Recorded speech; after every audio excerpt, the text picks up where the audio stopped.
Hello everybody, Dave Neal here, stand-up comic host of Bachelor Nation News. In this video, our second of the day, we have Bekah Martinez responding to the Reddit hate. Someone had posted, Bekah, Reddit is talking trash about you again today. I defended you but got downvoted to oblivion and deleted my comment, LMAO. Why is the internet so mean? It's a pretty standard question we've been asking for a while out there. Rather than try to talk down on people, let's just try to look into it and find out. Maybe some people have some issues they're working on and taking it out on others. We call it projecting. So we're going to get into all of this right now. Do me a solid. Follow me on Instagram at DNeals, patreon.com/Dave Neal for behind-the-scenes bonus content. Live streams over there. I'll give you my honest opinions of what's going on behind the scenes today at 10:15 a.m. As soon as you watch this, we'll be live privately, patreon.com/Dave Neal, and every afternoon, Bachelor Rush Hour, the hit podcast. So here's essentially what went down. Someone had posted this comment we just read, and then Bekah said, when are they not my biggest fans? And then she had a little angel halo right there. And then she showed the comment that was removed by the moderators. For those that dislike Bekah, why? Which, again, it's just asking for a pile on. And you might say, oh, Dave, why shouldn't Bekah just not read this? But you understand, people DM you this type of stuff. It's almost impossible. I always say it's like deciding, the online hate that you get online. It's like if you are an alcoholic and you decided to stop drinking alcohol, and then you opened your phone up, went into your DMs, and someone threw a shot of whiskey at you. It's nearly impossible to avoid, and the idea that someone else could be mischaracterizing you can lead to it could be the greatest itch you have to scratch, right? So she said, first comment that popped up because I reposted something that I agreed with from an account that also posts stuff I don't agree with. So essentially what happened, and this happens all the time, is there's a meme or something on Instagram, something that Bekah might agree with. Oh, this person posted about wage theft from corporations. I don't know, whatever. You might post that, and then people go, she posted something from a transphobic account because in maybe a past post they posted something else. There's so much content online. It is so hard to know or to live up to the standards of others, where you have to be on the same exact viewpoints, or else you're deemed sort of bad for society. Bekah Martinez, look, I think in some ways, we have to remember she's still really young. She's still really young, and I think she's learned a lot in her 20s from when she went on the show to how she is now. She even said she's done with all the hate that she gave to others. She is pretty snarky, and she's given her fair share of hate towards others and realized maybe it's futile. Maybe so many people go from being a social justice warrior to being like anti-woke. They go from one side to the other because they get canceled themselves or whatever, which, again, I think is hogwash to flip complete sides. I think there's nuance. Of course, you should want progress for social issues, but also understand that tearing everybody down isn't always the best way to build things back up. Like if someone says they're sorry about something, if someone pledges to do better, why are we going to put them in some sort of, mental prison because of past actions, when what we should look for collectively is for all of us to rise together and be in a more peaceful society? Bekah said this. Said it before and I'll say it again, but super problematic people can still have super valid thoughts and opinions, and somehow that's a dangerous thing to say these days. Yeah, take some of the hurtful rhetoric from Jordan Peterson. He wrote a book that was genuinely very helpful to a lot of people out there, specifically young men, which was about 12 steps, cleaning up your room, taking ownership over your own issues, and then I personally think it's a separate issue, but I think his drug addiction that he had when he was addicted to benzos completely fried his brain, and now he's kind of playing into a lot of the anger that exists online. My goal, my effort is to not give the negative energy online negative energy in return, but to give some thought about why it all exists. To remember that our small audience of 70,000+ people, maybe, and again, it still exists in my DMs and all over, but maybe what we can realize over time is that everyone's just trying their best. And just because we might have issues with our own wages or low pay or whatever, it doesn't mean we should be upset at an influencer who played the game right for herself and has monetized it in a way that's beneficial for her. We shouldn't be mad at her. We should break down and reverse engineer that for our own lives. Like, how do we succeed in today's world, this late stage capitalistic world? It's interesting. But of course, and we already shared this video, a new clip here. We have Caitlin Bristow talking about this women on women hate. We discussed it in the last video. We're going to continue discussing it right now. You just have your head on straight and you're killing it and you're working hard, but you do one thing or have one incident or you have one tiny thing that you maybe say that can come off the wrong way. And it's like, it takes away from all the good that you do. Yeah. And kind of what you said, like you can do everything right, make so many progress in your life and so much change. Then you have one incident in your life or one mishap or one thing or one situation. And then it's like 20 million subs back. Yeah. Yeah. It's like the weirdest thing to think about. I know. Have you seen the Barbie movie?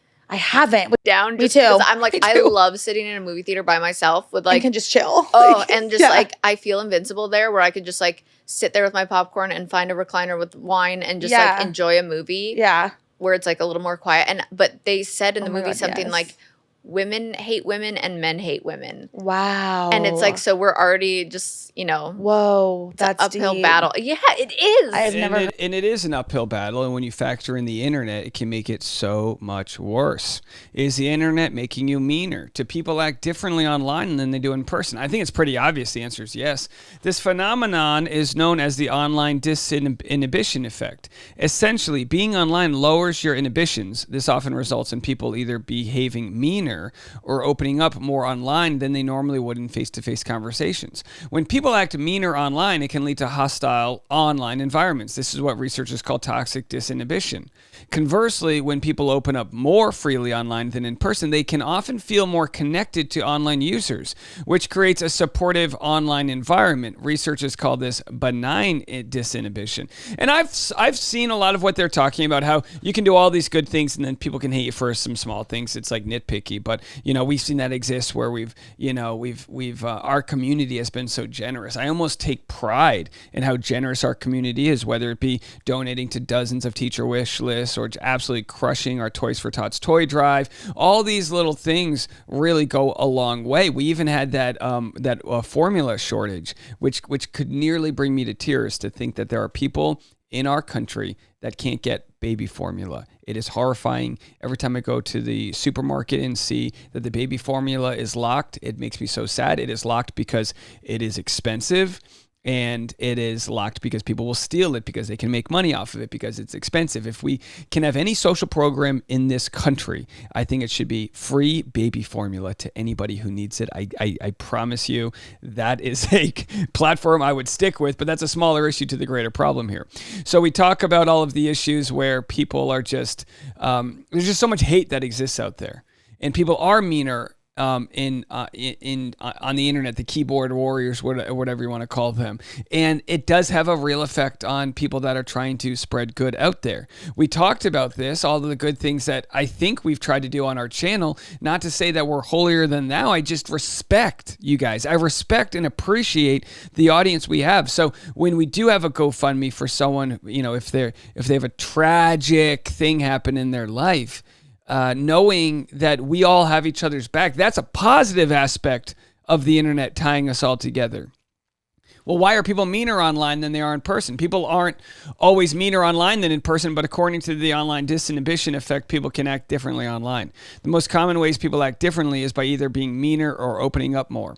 Now, this applies, when I go home to my small town, almost nobody beeps the horn at somebody else. Why? Because they probably know that other person. Can you believe the dentist beeped their horn at me? You know what I mean? When you live in a big city, the anonymity can really bring out a sort of reptilian reaction that doesn't take into account decent human behavior. That's why mobs are so dangerous, because you lose the thing, the moral barometer that keeps you from doing bad things. I know this. I've been in mobs before. I was swept up into a mob in college when the Red Sox won a baseball game. It was ridiculous. People were throwing bricks through windows and getting seriously hurt. You can feel the energy of people shift when they are in a collective of rage, the angry pitchforks and all of this. We know this exists out there. If you're anonymous online, you feel less accountable for your actions and less vulnerable when it comes to opening up about personal things. Additionally, online, you're often invisible, so you don't have to worry about body language and tone, and you can easily misrepresent yourself.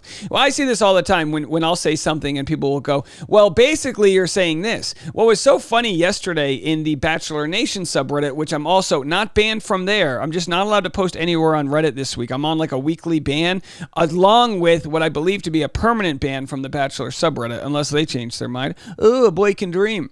Point being is that you see the way people act and the way they can twist what you say to not only fit their narrative, but to fit a very negative narrative. Whereas in real life, you're like, no, that's not what I'm saying at all. And then right away, you're able to tell people and communicate effectively. Where online, we treat it as if some weird stenography of some weird courtroom. And it's just really awful.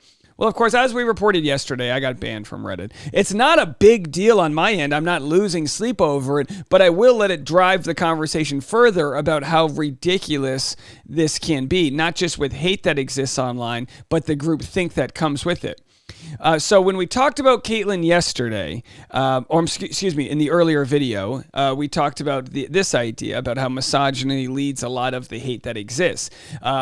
Someone said people can have their opinions without it being rooted in misogyny. I've seen a lot of theories related to Jason, Caitlyn, or both, and that's the nature of a celebrity relationship. Well, I love this response that said, accept the fact that they put Caitlyn under a misogynistic microscope since her slut-shaming days on The Bachelorette. You think that's wiped clean all of a sudden? It's the same fans, and a lot of people are super biased against Caitlyn not being as conservative as they think she should. She drinks too much. She talks too much. Jason deserves better. She didn't prioritize him. This is on her. That's the exact definition of misogyny. Maybe Jason changed his behavior towards her. Maybe Jason had wandering eyes. Maybe she saw something we didn't see.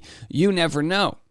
And that's the same, again, to go back, Puritan misogyny that we discussed in the previous videos, the same Puritan misogyny that we see right here by this commenter who has been borderline. And by the way, I know this commenter watches all my videos. I don't think they're watching me responding. This is your final chance. I've talked to my moderators. I hate banning people on my comment section, but I'm trying to keep it positive. Caitlyn's problems were brought upon herself. Jason is a billionaire, which first of all is not true, and is super duper catch that any woman would be lucky to have.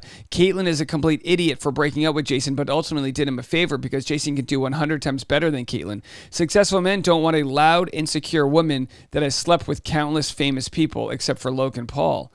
How bizarre of a comment. How hurtful of a comment.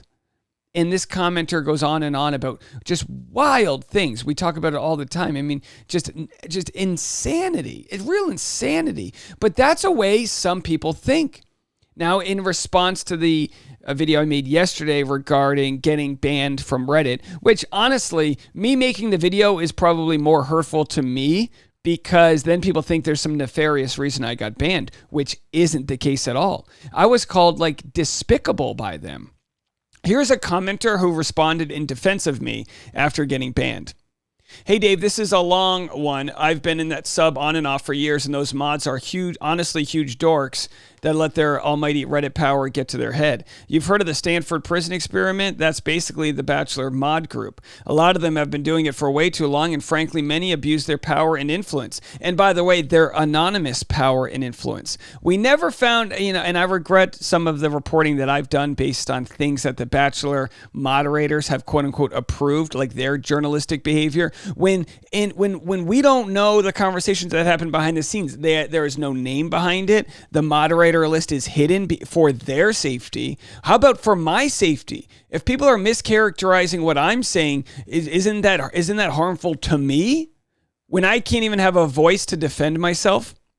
A lot of them have been doing it for way too long, and frankly, many abuse their power and influence. They'll say, oh, it's a thankless job, a volunteer job, but they stay there year after year. They've been sharing their own negative opinions of you, this, of course, to me, which, of course, influences others, even though they're just that, opinions.